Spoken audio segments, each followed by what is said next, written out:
Senator Talal Chaudhary इस वक्त फैसलाबाद में मीडिया से गुफ्तगू कर रहे हैं। ये नहीं हो सकता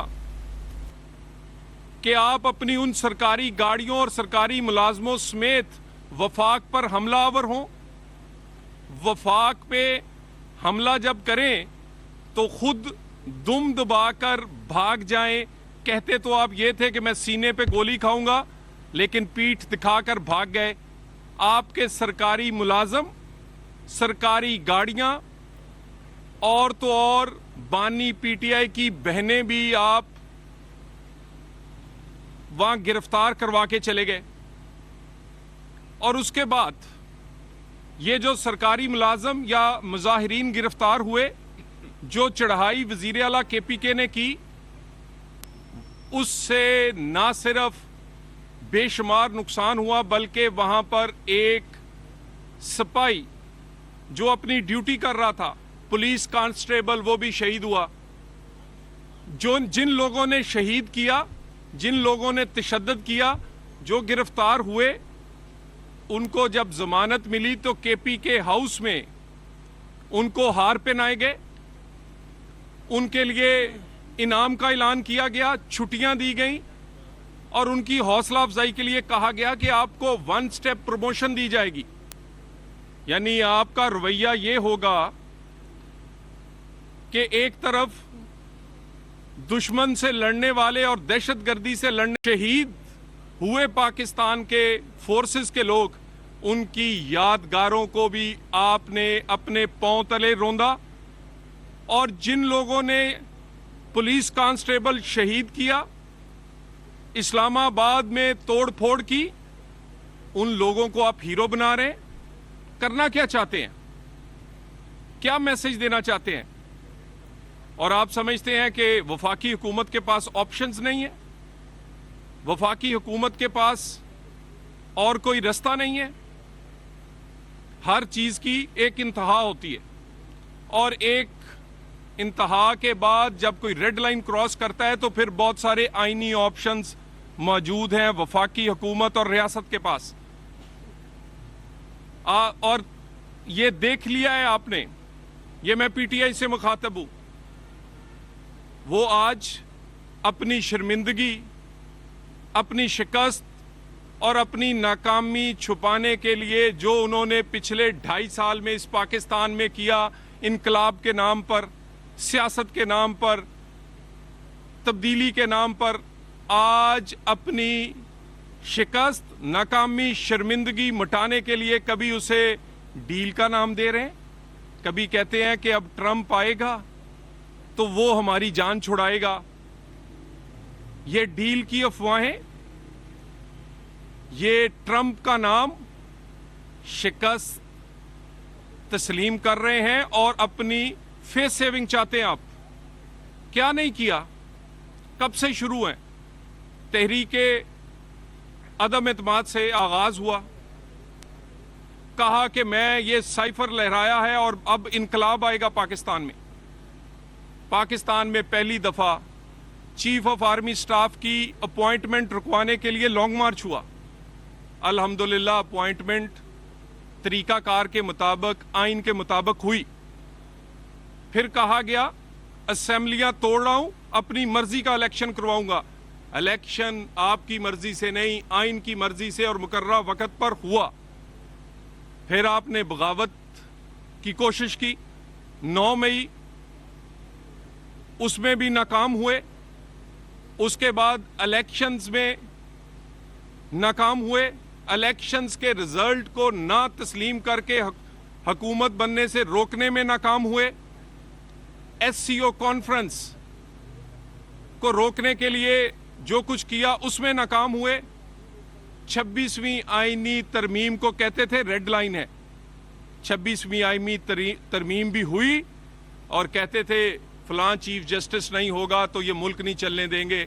और अगले दिन जब आइन के तहत बनाए गए चीफ जस्टिस साहब का हलफ था तो वजीर आला केपीके अभी कुर्सियां नहीं लगी थी ऐवान सदर में, 1.25 घंटा पहले आकर उधर इंतजार कर रहे थे। ये आपका करैक्टर है। लोगों को आप कहते कुछ है, करते कुछ है। इतनी नाकामियों के बाद अब जब आपके अंदर लाहौरी ग्रुप कुछ कह रहा है, केपी के ग्रुप कुछ कह रहा है, बीवी कुछ कह रही है, बहन कुछ कह रही है, बहन चाहती है मेरा कब्जा हो, बीवी चाहती है मेरा कब्जा रहना चाहिए, क्योंकि फिर कहीं बारी आ जाए तो तोशा खाना खाने में मजा ही बड़ा है, और बहन कहती है भी हमारा भी हिस्सा है। लाहौरी ग्रुप कहता है नहीं हमारी चलेगी, केपी के ग्रुप कहता है नहीं भाई असेंबली में हम हैं, हुकूमत हमारी है, हमारी चलेगी। अपनी टूट फूट को, अपनी इस सूरत हाल को छुपाने के लिए कभी कहते हैं डील हो गई, कभी कहते हैं ढील हमें मिल गई, और तो और बेशर्मी की इंतहा है।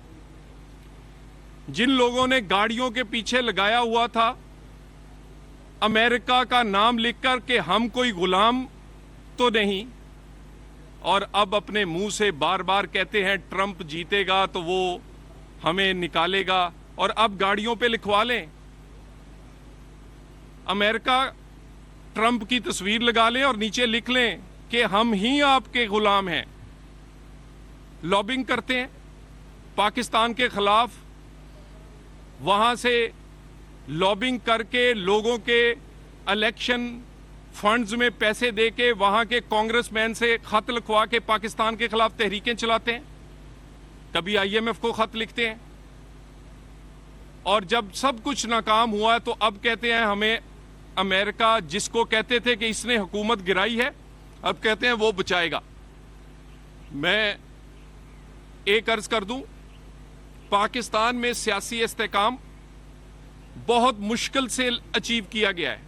इस सियासी इस्तेकाम की वजह से मुआशी बेहतरी आई है।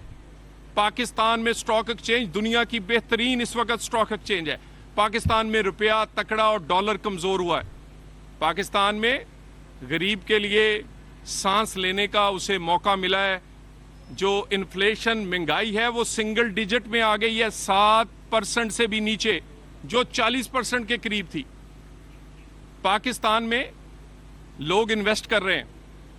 एक तरफ वजीर आजम कभी किसी मुल्क और कभी किसी मुल्क अपने मुल्क के लिए इन्वेस्टमेंट मांगने के लिए जगह जगह जा रहे हैं, और कुछ लोग यहां जब इन्वेस्टमेंट आने लगती है, जब कोई बड़ा इन्वेस्टमेंट या दोस्त मुल्क आना चाहता है तो एहतजाज का आप ऐलान कर देते हैं। एससीओ में क्या तकलीफ थी आपको?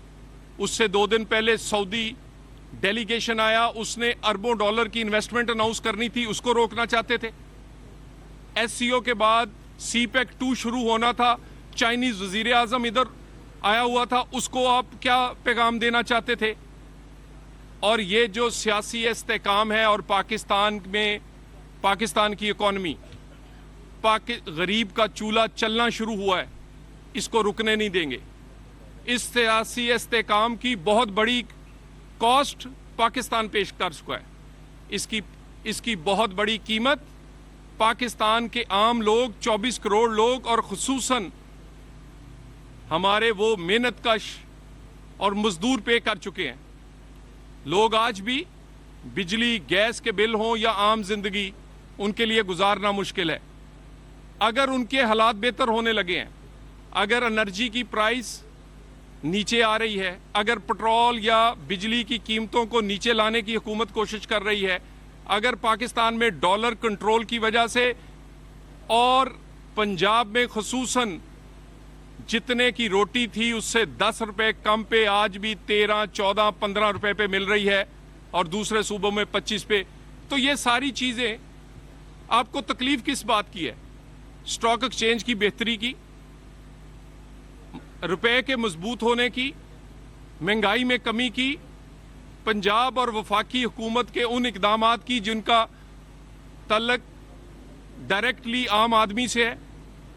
तहरीक आप चलाने में नाकाम रहे हैं, इनकलाब लाने में नाकाम रहे हैं, हुकूमत और रियासत को ब्लैकमेल करने में नाकाम रहे हैं, और अब अपने जख्म चाटने और शिकस्त और अपनी नाकामी छुपाने के लिए इसको ढील का नाम ना दें। आपके करतूतों पे कोई डील नहीं होगी। 9 मई पे कोई कॉम्प्रोमाइज नहीं होगा।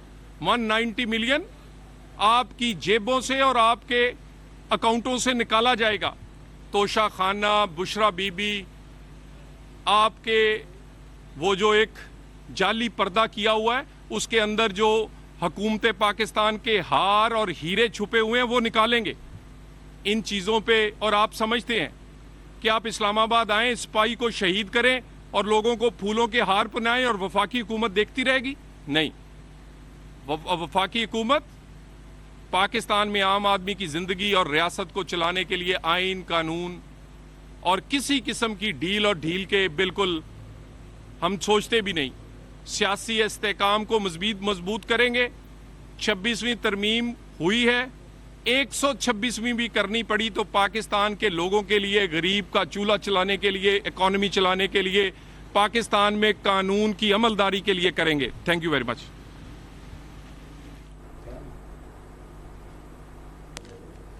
गुफ्तगू कर रहे थे, उन्होंने कहा कि सीने पर गोली खाने वाला सबसे पहले पीठ दिखाकर भाग गया। सेनेटर तलाल चौधरी का कहना था पीटीआई की हुकूमत को आईनी तरीके से हटाया गया। उन्होंने साइफर की साजिश का ड्रामा रचाया। 9 मई को बानी पीटीआई रहनुमाओं समेत शरपसंदों ने बगावत की कोशिश की है। 26वीं आईनी तरमीम इत्तफाक राय से पास हुई है। नोयत ही नहीं आती थी।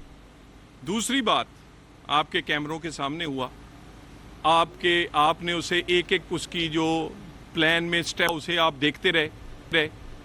उसकी शफाफियत पे किसी ने आवाज़ नहीं उठाई, कहा कि बिल्कुल प्रोसेस ठीक हुआ। अब रही कीमत की बात, तो अभी तक हुकूमत ने उस कीमत को तस्लीम नहीं किया। यकीनन हुकूमत के पास और बहुत सारे ऑप्शंस हैं, तो हमें थोड़ा इंतज़ार करना चाहिए। ये जो निजकारी है होनी चाहिए, निजकारी होगी, लेकिन इसमें साफ और शफाफ। सेनेटर चौधरी मीडिया से कैसे गुफ्तगू कर रहे थे?